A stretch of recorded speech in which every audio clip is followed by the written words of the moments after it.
what Shakespeare in Love is about. Okay. Shakespeare in Love is a terrible play about, The Queen of England does not attend exhibitions of public lewdness, so something is out of joint. Come here, Master Kent, let me look at you.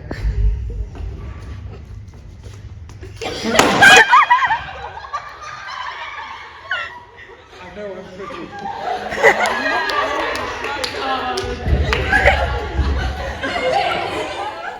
Hey, my name is Ayana, and in Shakespeare in Love, I played the role of Ralph, who was an actor, so he was essentially like an ensemble member. My hands are claws. He was an ensemble member, so he was like, can I curse? Yeah. He was dicking around on stage during like the whole show. I was the illustrious, the most wonderful and incredible Ned Allen. I had the absolute honor to be that wonderful person on stage.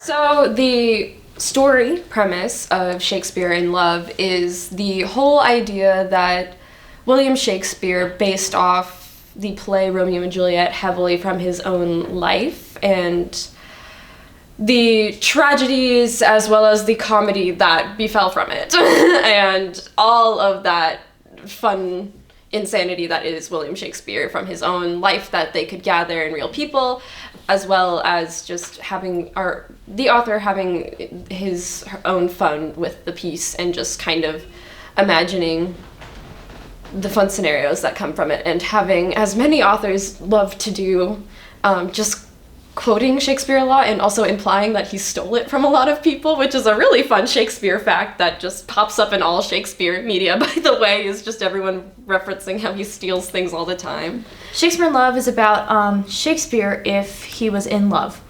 It takes place like while he's like trying to figure out how to write Romeo and Juliet, but he's falling in love with this woman.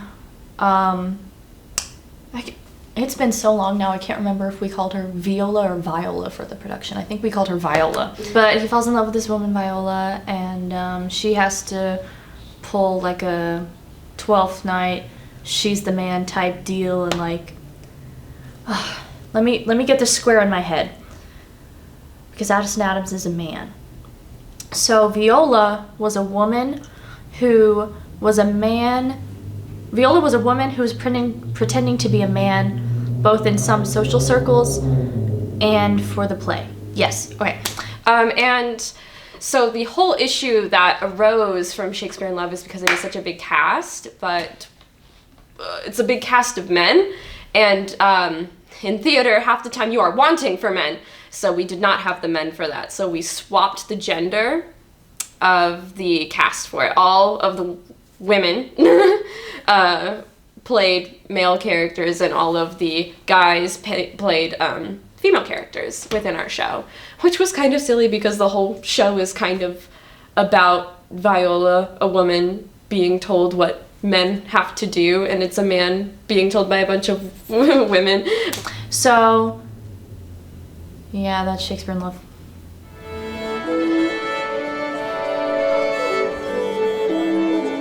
Can you summarize what your experience was like working on that show? We will get into detail later, so try to be concise. A whirlwind of a lot of really good and helpful learning experiences, especially with my wonderful, wonderful cast members, but also one of the most stressful and grating times on my mental health and bodily health that just degraded with time, and also one of the most broke times I've ever been, and one of the times I felt like my department was like not helping me. My experience was that I hated it and I was miserable. Being in Shakespeare in Love was not fun. I mean, it was so not fun that like when your friends who were in the theater department who weren't in the show would see you in the hallways, And they'd be like, oh, how are you doing? And I'd be like, Shakespeare in Love. And they'd be like, oh, I'm sorry. It was just like a couple months of like misery, like genuine like misery. I only had fun once Tech Week had started. And it's not because I was spending more time there, because that is just not true. I had spent a bunch of time there at rehearsal, and the only reason Tech Week was even relatively fun was because of my friends. Nothing about the show itself or the way it was run was enjoyable at all. Stephen Wrentmore, I love you, my British man. I do. I love him.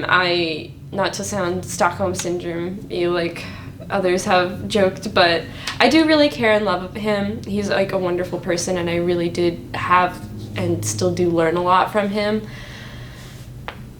As a director, I do think he works best in a professional setting where like everyone kind of knows their role, not as much in a learning setting. So Stephen, our director, was Will I impart my high, but your consent gives strength to make it fly? he is not the type of director who believes in blocking. He will say that himself.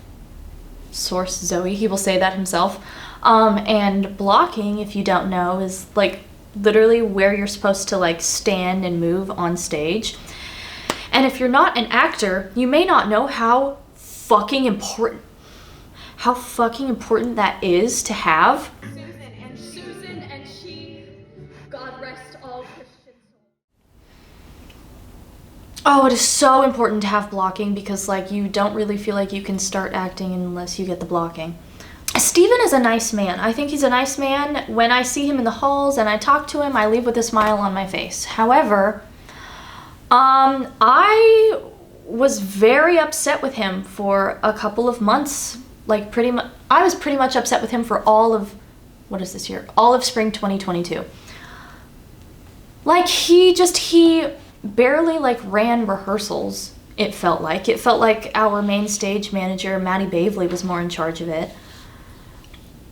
He did not really he just was not that great of a director, no offense, because like we, the cast, would talk about this all of the time. We'd be like, oh, well, he tells us all of these stories about all these incredible projects he's directed, like in the professional world.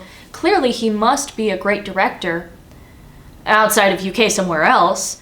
I feel like during Shakespeare in Love, Stephen was very busy with a lot of things. I remember in particular he was busy doing an opera as well as I think another play. Yeah, all at the same time. I literally remember this man I remember I was like chatting him up a few times and being like, hey, like what's going on? What you up to? Because I also had a class with him at the same time, so I would see him extra throughout the day. But also I wouldn't really be seeing him extra because half the time I'd go to my other class and he wouldn't be there, or he'd be there for a moment and then be like, all right, everyone, I'm stepping out, and we wouldn't see him till like the rest of class sometimes. We were trying out this new thing for this show, and only this show, where the department had realized how much of our lives rehearsal ate up, which would be fine if we were getting paid and we weren't also students. They wanted to try this thing where instead of having rehearsals take up so much time after class and like go really, really late, we tried to like have them be like a class instead. So technically I got 3 class credits for this, plus the 1 practicum credit, which is nice. Not gonna lie, I deserved 4,000 credits for that.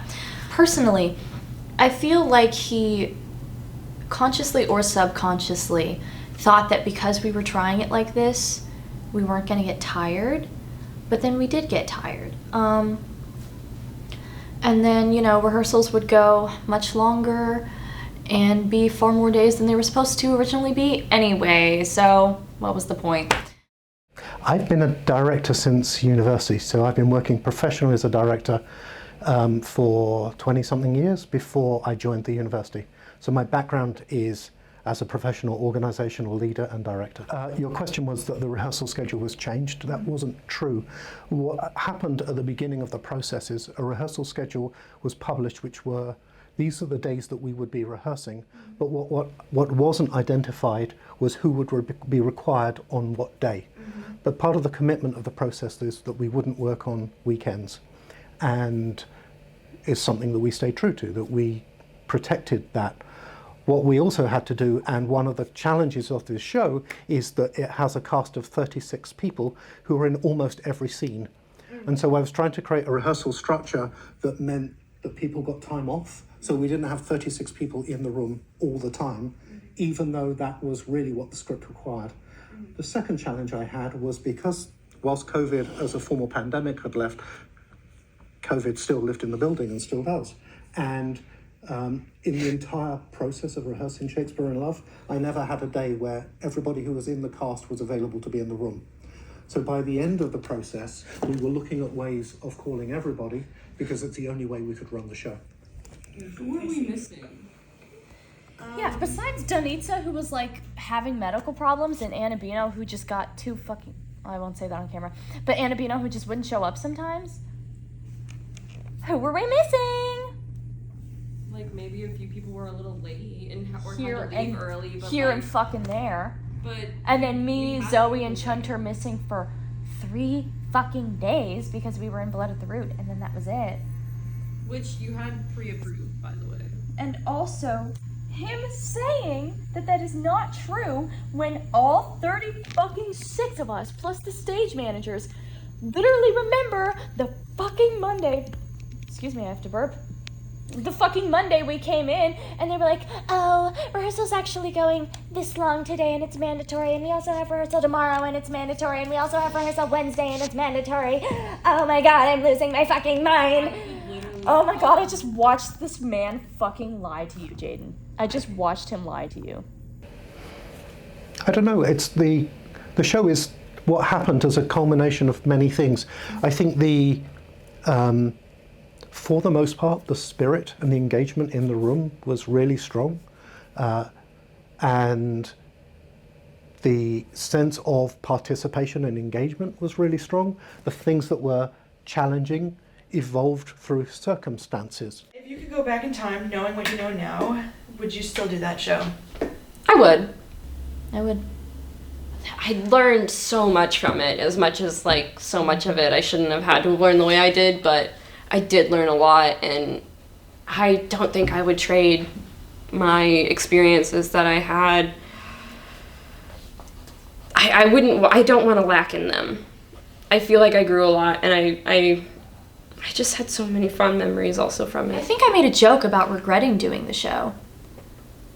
And Zoe was like, you know, I don't regret doing the show. Like, call me Stockholm Syndromed, but like, you know, I look back at it, and all I really remember now that I'm far from it is all the good times. And I think that's how I feel now. Like, when I look back at Shakespeare in Love, I mean, yeah, I'm like, oh, that shit sucked. Do you remember this? Do you remember that? But I'm like, you know, I also, I remember how silly so much of it was. I remember Blue stealing up on stage with Zoe and Gabrielle and Caitlin Collins. I've been doing theater for so long, and my absolute favorite part of every single show I've ever done has been the bond between the castmates, you know? There is no bond like that. Like, it's almost like a coworker bond, but it's such a different environment. It's totally different. Like, I will hold those good memories, those good laughs, I will hold those closely forever. Like, I will remember Stephen being like, oh, and you get your Blue Steel moment forever. I will remember how hard we all laughed when Stephen allowed me to scream, kick him in the taint, during a fight scene. Oh my god, I got to scream, kick him in the taint? Are we serious? That was awesome. You know, I'll always remember, like, hanging out backstage and, like, just shooting the fucking shit. So, I am a theater major. I do live for the drama. I live for the gossip, and this time I was an insider to it. So, as much as I fucking hated that show, and if you asked me during Shakespeare in Love, my answer would be no. No, I would not do this again. But now, yeah, I would. I mean, yeah, I would. Cool. Cool.